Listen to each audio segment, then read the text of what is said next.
just so excited to have you here, Ricky, because you're just so funny.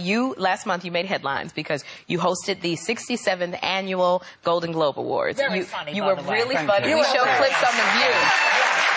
But now, some critics thought that you were a bit mean with some of your jokes, and we put together. I want you to talk about it afterwards. Okay. We put together a little montage of some of your hosting duties. Let's take a look.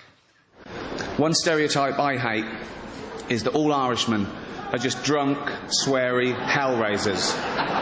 Please welcome Colin Farrell. I haven't offended anyone. I didn't mean... It's not my fault. There's a lot of powerful people here, so if I said... It's... Honestly, I like a drink as much as the next man. Unless the next man is Mel Gibson. Sir Paul McCartney, fellow Brit, so good luck to him. I shouldn't be biased, but we actually came over on the same flight. I didn't get to speak to him because I was up the front in first class and he was behind me in coach. Saving money. He spent an awful lot last year. Okay, so Ricky...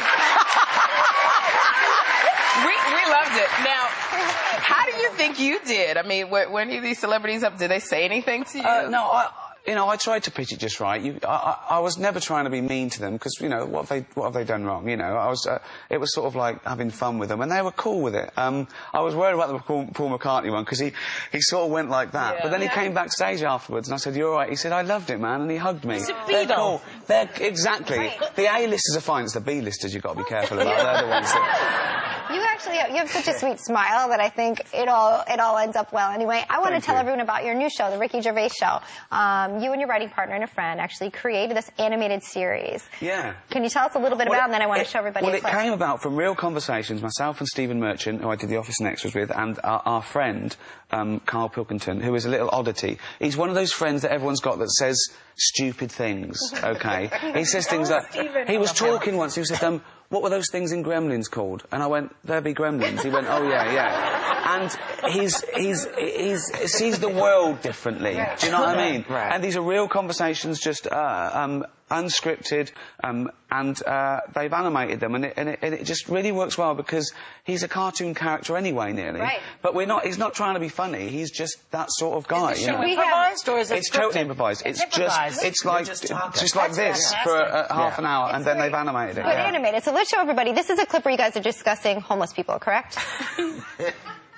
And yeah, but sort of mental homeless. Is that a term? That's the official term. I think that is the new official term. It's mental homeless-itis. Right. So she lived on the estate and what have you, and she aged. How was she homeless if she lived on the estate? Well, she sort of decided to stay around there because I think people on the estate spoke to her more than people who had money. So this mental homeless woman on the estate, and what she used to do, right? She acted quite normal, and she used to always push like a pram around with her, right? Everyone was like, she can't have a kid, can she? Right? And she was dead happy every day. She was up and down, walking up and down the road. Anyway, one day she sort of walked past, right? Turned round and looked in the pram. There was a bucket with a face on it.